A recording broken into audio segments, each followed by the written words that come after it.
জাহান্নাম কেবল আগুনের একটি গর্ত নয়, বরং এর রয়েছে ভয়ঙ্কর কিছু প্রবেশদ্বার।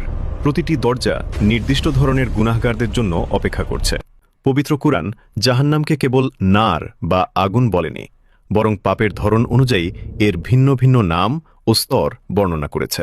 আল্লাহ তাআলা মানুষের প্রকৃতি এবং তাদের কর্ম অনুযায়ী শাস্তির ব্যবস্থা করেছেন। আসুন এই ৭টি নামের বাস্তবতা বুঝে নিই, যা হয়তো আজ আপনার জীবন বদলে দিতে পারে। ১.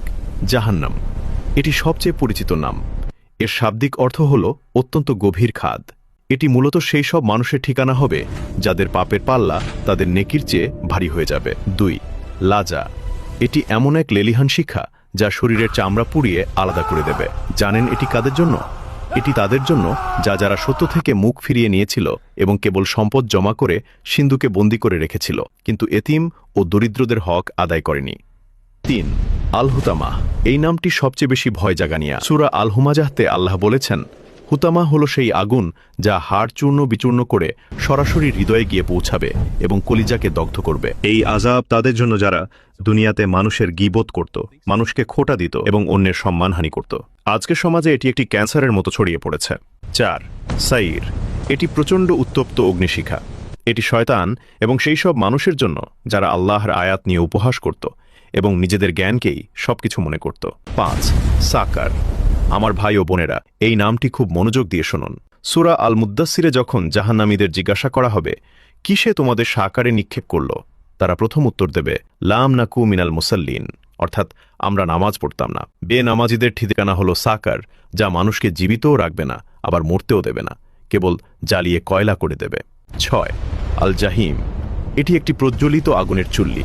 এটি সেই সব অবাধ্য ও উদ্ধত লোকদের জন্য যারা নিজেদের নাফস বা ইচ্ছাকেই ইলাহ বানিয়ে নিয়েছিল। ৭. আল হাউইয়া। সূরা আল কারিয়াতে এর উল্লেখ আছে। হাউইয়া হল একটি অতল গহ্বর, যেখানে অত্যন্ত তীব্র আগুন রয়েছে।